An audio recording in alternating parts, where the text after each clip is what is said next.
What's going on, everybody? It's episode 4 of Ben Plays Vagrus, the Riven Realms. I forgot that I couldn't save without camping, so that's the only thing you missed. Is I moved one space and then I hit the save, or I hit the camp button to save. I think Javik got a 1 point of healing returned, and I realized this overworld map does not correspond with what this looks like. So we're actually very far from Avernum. I think it says, if you go here, yeah, and then you click on the city, we're actually 4 to 6 days away. So we have a long way to go. It claims Ash is 6 to 8 days away. That doesn't seem right, but maybe it's like on a road and you go faster on a road. Devon is 52 to 71 days. I don't understand the distance. It doesn't seem to correspond to anything. But we're gonna get on the road again here, and hopefully we won't die, because we're in a rough spot. Eight movement points. Oh, we've reached a new place. The whole comitatus becomes agitated as dust clouds appear in the east and start to move towards you.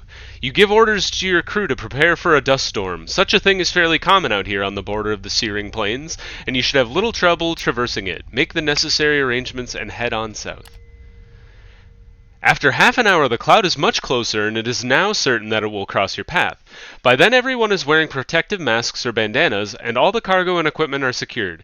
Javik is riding a large beast of burden, having fastened himself to its back. Deep in concentration to maintain the calmness of all your animals with his telepathic skills. That is very useful. Thank you, Javik. But something is off. An uncanny twilight is settling on the broken plains around you. It is much too early for sunset, and the storm itself should not blot out the light in such a manner. And then you hear it, chanting. Oh, God. Chanting on the wind!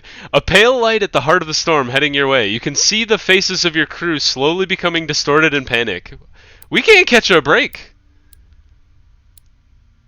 What? Is it the pilgrimage again? They're not really giving us information. Flee. We flee as fast as we can. You are just about to give the order when Cedarius walks up to you. What is the meaning of this, Vagrus? There is no need for such a desperate act. It is just a dust storm. You tell him quickly about your previous encounter with the last pilgrimage. Oh boy. Nonsense. The chances that the pilgrims would show up again are... Cedarius trails off as the eerie twilight falls upon the comitatus and the dust cloud envelops you all. There is no time to flee or hide, so you signal everyone to draw weapons and stand ready. We're doomed. This is rough. Some of your crew tremble, some are praying, and some are about to break, but not Cedarius. Your knight walks towards the approaching apparition as if possessed by a death wish. You see Javik frowning and sweating in concentration, no doubt trying to combat your beast's instincts to flee in utter terror. In a few moments you can hear the chanting and see the ghastly pilgrims clearly through the dust curtain, desiccated forms in faded robes shuffling along the broken terrain, or rather, over the terrain somehow, as if floating at a rapid pace. Their vacant faces are illuminated by a dreadful pale light that emanates from their hollow insides. You are paralyzed by terror. Blurred images enter your mind, visions of a horrid procession of living dead wearing faded robes. You walk among them. You are one of them. Is this the end? Holy crap. Before they reach you, the spectral pilgrims turn left and head south along a dried-out riverbed without any apparent reason. It takes your mind a few minutes to comprehend that an unusual mercy has just been granted to you and your crew. The last pilgrimage marches on, slowly disappearing into the cracked badlands beyond, taking the ghoulish twilight and the dust storm with them. It takes a good few moments for the crew and yourself to come to your senses. Did this truly happen? What was the reason, if any, for the spectral troop changing direction at the last second? How can it be explained that they appeared again after such a short time? Cedarius walks over to you, looking confident, though you can see he is a bit shaken too. Saragorod is with us.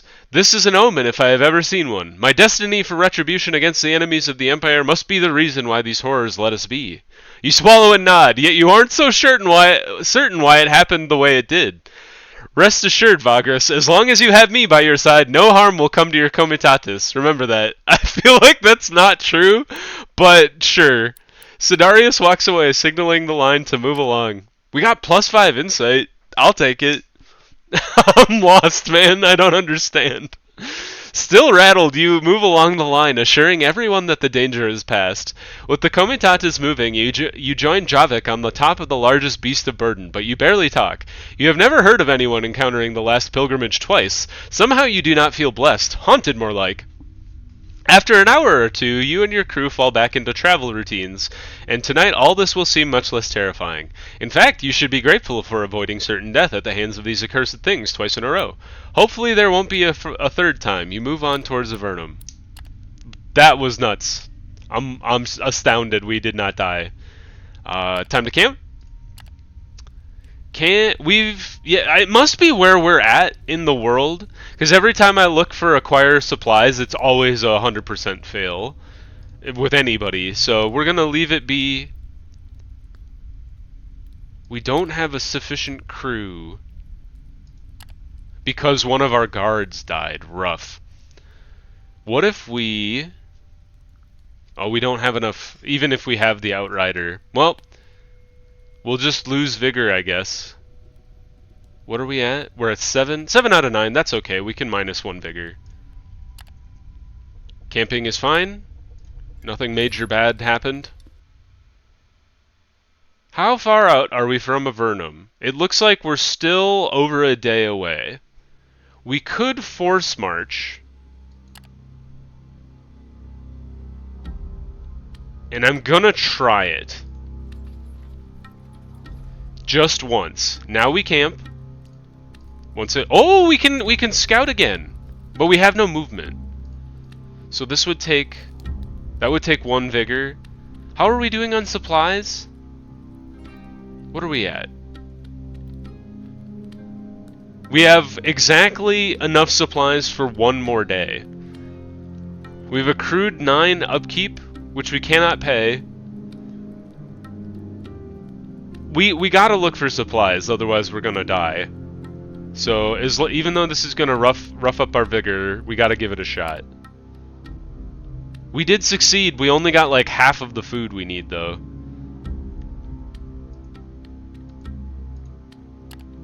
Nobody got hurt, though. And we can make it to Avernum, so let's do that. Oh, no. Oh, just let me reach the city. Your crew grumbles. It is not a rare thing, as there is always a reason to grumble. But this time they bitch and moan about not getting paid. I understand. You have not been paid in many days.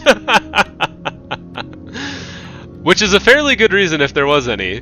You notice the signs. I think we already talked about this. Just keep in mind that we have to pay their due eventually. Uh-oh. The Comitatus climbs a broken ridge, and everyone stops for a moment to take in the visage of Avernum, nestled atop and around a range of large hills on the horizon to the southwest. Chimneys of the city's many forges and smelters cast a dark shadow over it, while the lava fields beyond the settlement provide an intense, reddish glow as a backdrop. Several crude roads meander among the hills here, probably leading to the mines and quarries you had passed during the last day or so. Time for us to part ways for a while, Vagrus, the voice of Cedarius makes you jump a little.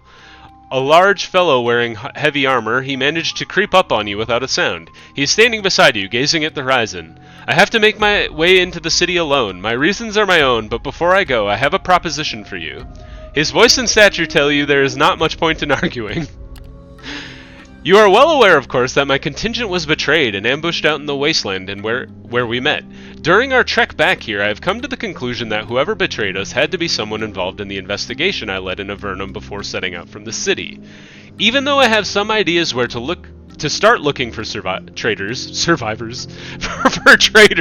the implication of this despicable betrayal are too severe to attempt to meet it head on. I require secrecy and guile. Most of my remaining allies in the city and I are too easy to track or recognize, and those responsible could easily make evidence disappear if I'm revealed to be alive. Someone else has to provide that guile for us. After a short pause, he looks you in the eye. What I mean is that you and your friend the mage and the rest of your crew could be vital in finding the culprits and bringing them to justice. The Empire needs your help, Vagrus. Ask him about what exactly the betrayal implies. Ask him what kind of assistance he requires. Ask him about the investigation that he led in Avernum. Agree to help for the Empire Ask him for a price. You are not an almoner. I'm leaning towards this one, because if we don't do that, we're just going to die. But let's learn about what he's asking for. Ask about the betrayal. It implies people in high places, Vagrus, possibly the highest in Avernum. It may be that offices of no small importance in the city were corrupted. But be not disheartened. Sergorod teaches us that vile sin must be rooted out, no matter how high it reaches, no matter the cost. Nevertheless, this must be approached with caution, a certain kind of secrecy that I and my allies do not possess due to our station. Ask him what kind of assistance he requires. I need someone who is not known to have cooperated with the previous investigation and is not associated with me publicly. I need that someone to spy on suspected officials and criminals while I coordinate the investigation from a hidden base of operations. You, Vagrus, and your crew fit the requirements perfectly. Additionally, you've proven yourself resourceful and tough since we met. Let's ask him about the previous investigation. I do not want to say much here. Suffice it to say that I was summoned to the city by elements of the authorities there. I was to take a leading part in a series of investigations into abolitionist activity. Yes, Vagrus, do not look surprised. Slave lovers. Their despicable activities result in a group of these ingrates escaping their bonds and devolving into banditry, preying on good citizens of the Empire, on comitata, on people like you and your crew. I and my Sergorodite contingent managed to catch quite a few of them with the aid of the local authorities, but the liberated tribe itself was out of reach until we found a lead that we followed north to the area where we met. We were supposed to locate their hideout and deal with them in a permanent fashion. The rest is history. It sounds like the liberated tribes are essentially an outlaw group that are made from exclusively or mostly escaped slaves. They are not tribes in a cultural sense, but rather because they often devolve into isolated micro-societies governed by tribalism and primitive violence. Yet they are generally the only option for escaped slaves who cannot return to whence they came. These individuals soon learn their fate is not much better in these glorified wasteland bandit gangs, despite the elevated rhetoric. Many who join these tribes have to go without a stable food source and end up doing things they detest their former owners for. Still, most would never go back as they value their hard-earned freedom more. The Empire's authorities say they do everything in their power to eliminate the liberated tribes, but the reality is most gangs either are too well hidden, too mobile, or too distant to be worth sending troops to hunt them down. Well, I can't really blame them for wanting to not be slaves anymore. We will agree to help him for a price. Because we cannot do this without running out of money. A knowing smirk spreads on Cedarius' noble yet cruel face. Yes, I was expecting much from the likes of you. Fret not, Vagrus. I agree that loyalty and dedication to the Empire ought to be rewarded in some cases. You've already proven yourself useful, and I can assure you that the Order of the Black Sun shall not forget that. Neither your continued service. It may not be coin you get, but I think having the Order's support would be eternally more useful in your line of work around the Empire than any material riches. You tell him that such a pledge would be a sufficient payment. He nods in agreement. Now let us part ways and follow my plan. So what is this plan? We're gonna... Our people are just gonna quit. We have no money. This is bad. Hopefully we can hold out. Alright. The plan for now is to make our ways into Avernum separately so that you won't be associated with me at all. Rest assured that although they do not expect my return, the traders will be informed at once I had turned up at the city gates. So once I find an alternative way in, I will send for you once I'm settled in. So I have to find an alternative way in. I will send for you once I'm settled in. Someone trustworthy shall appear and guide you to my... The next word makes him wince. Hideout. We'll talk about your tasks there. You ask him about the belongings of his former comrades. The knight frowns. That might complicate matters somewhat. He looks thoughtful. Take their holy symbols to the Temple of Sergorod quietly. You can get rid of the weapons as you see fit, but I forbid selling them at the market. It would draw too much attention to you, and we do not want that for now. Cedarius pierces you with his gaze. I sincerely hope I can trust you with this, Vagrus. Woe betide you if you do not comply. With that, he takes his leave of you and awaits you as you signal the comitatus to move forward. The knight remains behind to find his way into the city on his own. Quarter of an hour later, Cedarius is only a speck on the horizon. You are rapidly approaching Avernum. The last stretch before the city awaits you. He is removed from our comitatus. End. Alright. Oh, Jesus. Dark omens. Ominous apparitions of an otherworldly covenant of specters. A grim night out for vengeance. Time and coin running out slowly. Yet against all odds, We journeyed to the city of Avernum on the Smelting Flats, a place bustling with travelers, merchants, and lowlifes. It was supposed to be a short stop on our way Oh, east, God. but we got more than we bargained for. Maybe a way to make money at least? Please let me in now? Okay. When occupying a settlement node, you can enter the settlement using the Enter button. Enter Avernum. Done. Alright. Wow, Avernum looks rough. There's bones in the walls, man. Huh. Pay the tax! We have no money! You guys! The city of Avernum, you can smell its foul stench even as you approach its mighty gates set in dark walls decorated with the bones of gigantic creatures. The dry, sulphurous reek of regions so close to the molten tongue mixes with the bitter ashen stink of the many foundries and forges in the city. Over the walls, the rooftops and chimneys of the city lean together in a jumble. Buildings on the lower part of the hill are more dilapidated, while the ones near the top are in better condition in general, with a walled-off villa appearing here and there. A group of guards stops you as the Comitatus moves ponderously under the gate arch. While your cargo and men are being checked, you can see several of the grim black-clad legionnaires of the Avernus Legion standing guard beneath the gate towers, staring at you. Gate tax is 2 changers. Alright, at least it's the cheap one. The head guardsman said after getting the confirmation from his men that everything is in order. A slave next to him bows to you and holds up the open money box he carries chained with him. Pay the gate tax. Having passed through the city gate, you arrive at the cobbled plaza on the other side. You head towards the Manzio, the large inn for the Comitatii. Ah, that's what a Manzio is. Without delay to set yourself up there and have some rest after the arduous journey. In an hour, everything is settled. Your beasts are stabled, your cargo is unloaded into the warehouse, and most of your crew is resting already. Just as you are about to head into the common room and order a drink for yourself, Javik approaches you and draws you aside. Dang it. If it's not one thing, it's another. There's someone here to see you, boss. Someone sent by our knightly friend. Well, that was fast. I thought it was going to be like days. She says she wants to talk to you discreetly. She's waiting behind the stables, Javik says in hushed tones. It was foolish to think that you would have rid yourself of Cedarius and his agenda, even for a few hours, but you have little choice. Hear the messenger out. Alright. The woman waiting for you in the shadows behind the stables of the Manzio is wearing a large hood and a long cape over a dark gray, featureless tunic. As you approach, she throws the hood back, revealing the markings of someone in the service of Oskul, the god of the underworld.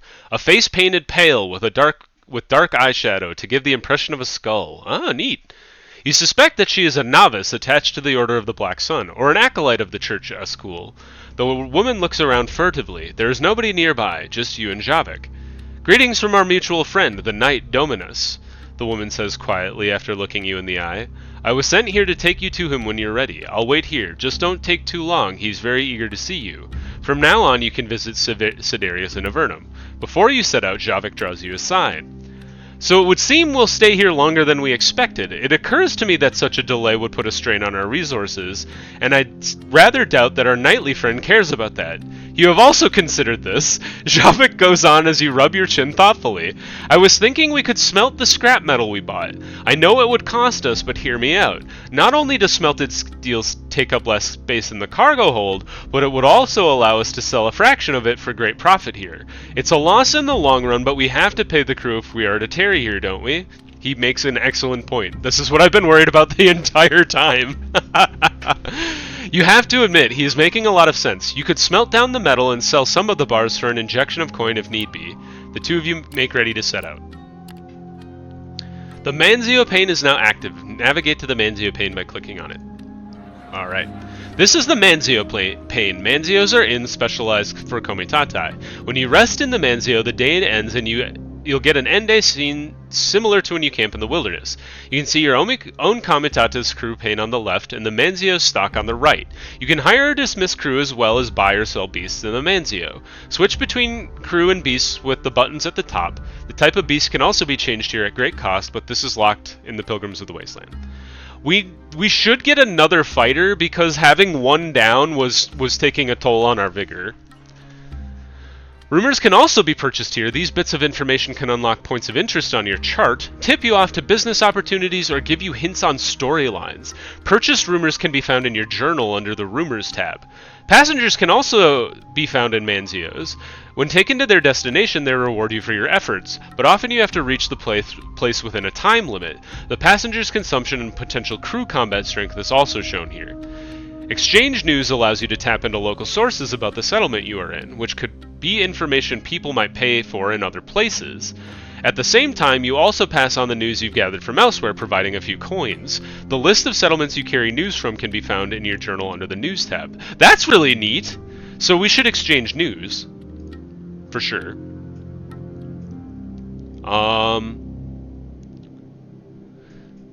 We could buy some rumors. We could get this middle-aged sage who needs to go to Utvarar, which is to the south, and kind of not on the way. Actually, it's not on the way at all if we're trying to go to where we go. So I don't think we're going to pick up the middle-aged sage. Bounties? Why are there so many? The bounties of fire. Avernum offers goods the Cedarius need, or and the savages they are said to live nearby. So we need a fighter, so let's hire a fighter. 1. We have 8 again. Good. We could...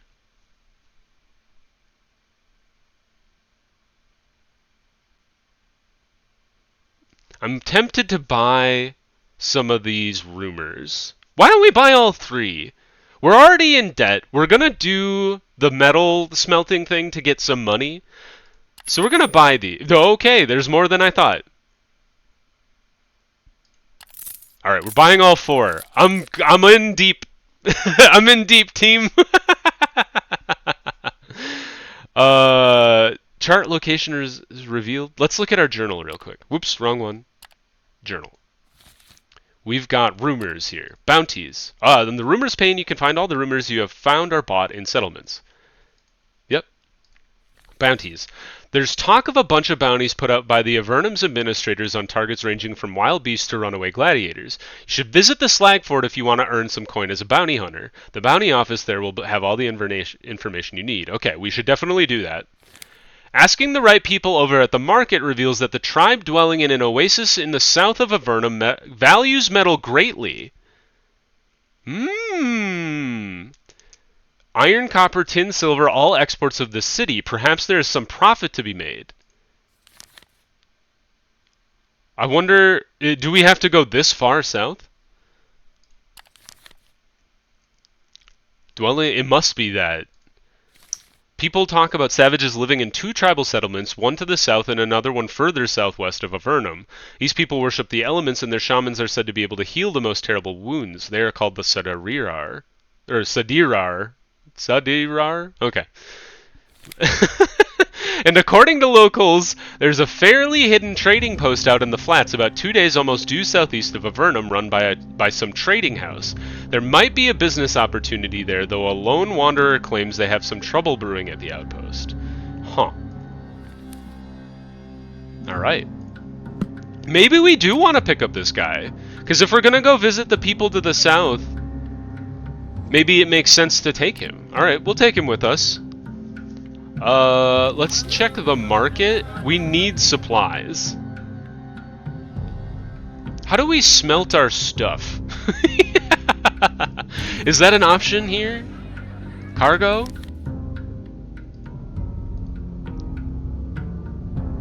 Maybe after we talk with the knight, Javik will tell us what that entails. Morwen is at 3 out of 14 vitality. Javik's full ready to roll. He has none proficiency. Is it because we spent all of our proficiency on Morwen? Oops. Oh, nope. Go back. I should give one to Javik. Because he is just level 1. Confirm. Oh, I see. Let's upgrade some of these abilities then, huh? Let's give him some arcane lore, some strong-minded, tough charismatic, magic sense, maybe some religion could be useful, and then some dexterous. Confirm. Cool. So we've upgraded Javik. We got all of our rumors in tow. We need some supplies, because we are almost out. How do... I forget how I buy these. Oh yeah, shift click. We could buy a maximum of 131, which is a day. Oh, we're so screwed. Unless we can figure out how to sell... to melt this down and sell it. We need to buy some of this metal and take it to the people in the oasis.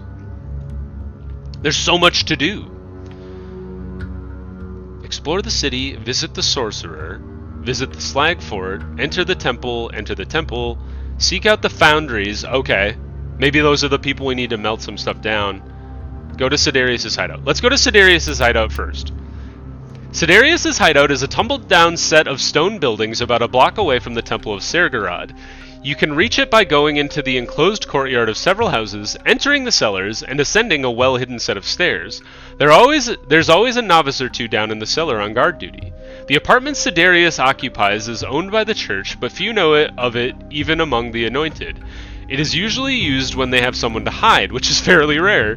It's not well furnished and quite dirty. The knight Cedarius usually sits at a decrepit table or paces back and forth like a black lion. Well, we already paid the gate tax, so not gonna happen. Let's begin, Vagrus. There is no time to waste. You can almost hear Cedarius' teeth grinding as the two of you talk about the investigation. He's clearly on edge for being powerless while confined to this hideout of his. He begins explaining the situation after you sit down.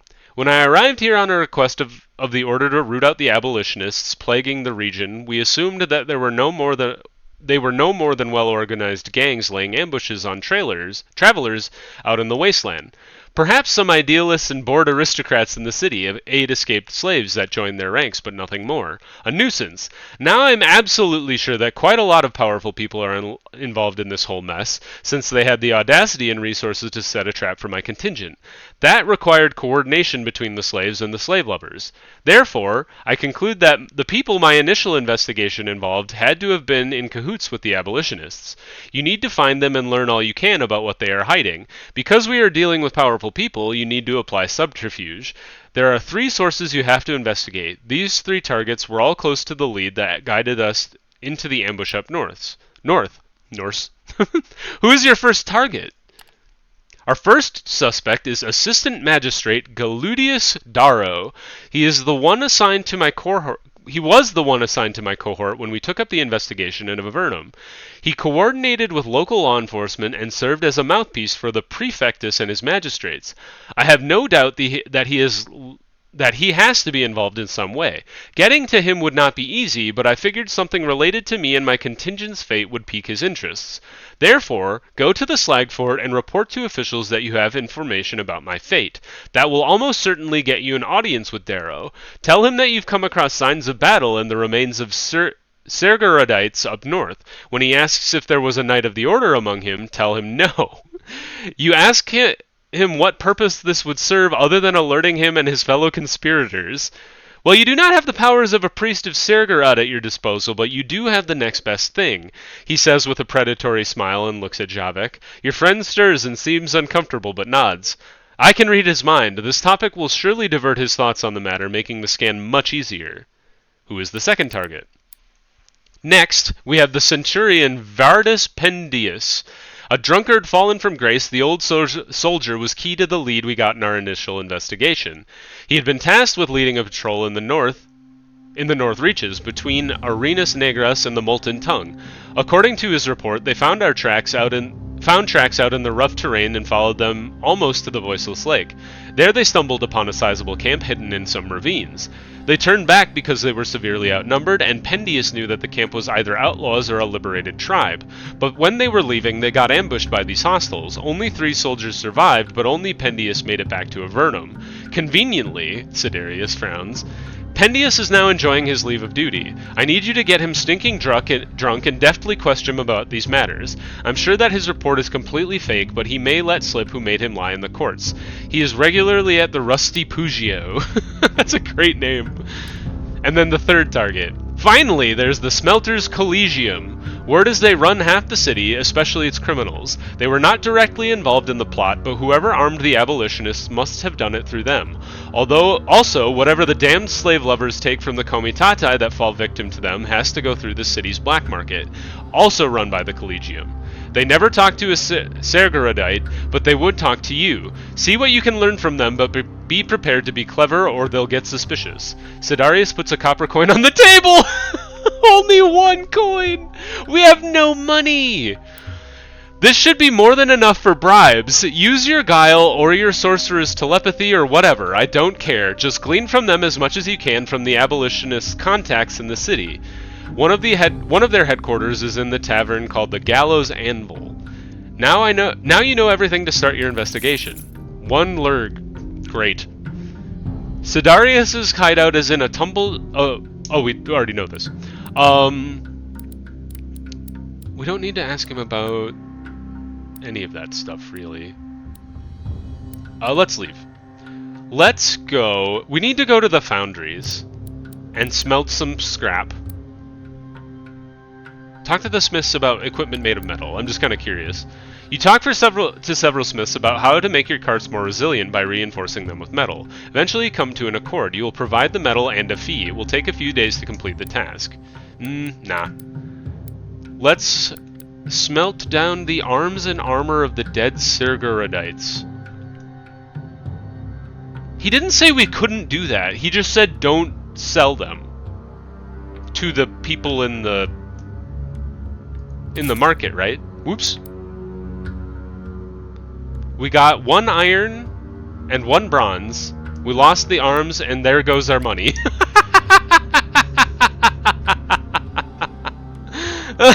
Oh no. Smelt scrap metal into ingots. Okay, we have none money for this, which is unfortunate. I really wish I hadn't done that right now. Because we have no money to smelt anything. Shoot. Alright, well, we might just fail. Leave the foundries. Visit the slag fort. Go to the bounty office. Okay, that was something they did kind of tip us off about. The mighty slag fort is the headquarters of the city guard, the Avernus Legion, and the prefect is himself. The fort overlooks the city from atop a hill on the south side, its main tower looming threateningly above the streets close by. Made entirely of the same dark stone, the slag fort is completely black now thanks to the layers of soot that cover its surfaces. Scrutinized briefly by the grim legionnaires at the gate, you enter the courtyard of the fort, which houses the few institutions the public can visit. The offices of the city guard, the courts, and the bounty offices. No, we don't want to do that. Go to the bounty office. The bounty office is housed in a small dilapidated building behind the courts. A group of unsavory types is awaiting in front to be called in. Bounty hunters. Mean-looking trophies and cruel weapons hang from their belts. You wait in line to speak to the general bounty officer and get in after a quarter of an hour. Well, that's not too bad. 15 minutes. A diminutive, bespectacled man, the bureaucrat gives you a boring speech on the bounties that are available. You figure there's no point in competing with the local hunters for city bounties, but the ones in the wasteland are your turf. We could go after a large Jacra, a bounty on a roaming undead abomination, or a pesky outlaw chief. Let's do the large Jacra. We fought 2. Maybe we can fight one big one at one time. It appears there's an overgrown monster that leads its lesser kin against travelers and outposts in the desert south of here. Oops. Who knew the Jacras can figure out social hierarchies of all things? Yet we cannot let this miraculous evolution continue, thus you should bring back the creature's head. Be wary that this little posse might be quite numerous by now. Oh god. The bounty, we undertake the bounty hunt. Okay, great. Well, cool. Well, we got a bounty. Maybe, well, let's pause the episode there. There's a lot for us to do. We already talked with Cedarius about the investigation. We could follow up on the leads. Yeah, we'll follow up on the leads starting in next episode, and then we can try maybe go to the fighting pit. We need to find money somehow. I really wish I hadn't melted down those weapons before melting down some of the metal because we're kind of boned, money wise, but. Maybe it'll all come crashing down on us in the next episode. But we survived another one. Thanks everybody for watching. I hope you're enjoying Vagrus: The Riven Realms. It's a brutal one. The learning curve is steep, but I'm enjoying it, and I hope you guys are enjoying being along for the ride. If you enjoyed the video, give it a like. And if you want to see more episodes of Vagrus: The Riven Realms. Give the channel a subscription, and I'm going to be putting out one of these every weekday for the foreseeable future until I get the crap kicked out of me or I can't stand the game anymore. So if you guys have hints or anything for me, feel free to leave comments down in the comments. I like to read those. So yeah, thanks again for watching, and I will see you guys in the next one. Bye everybody. Bye bye.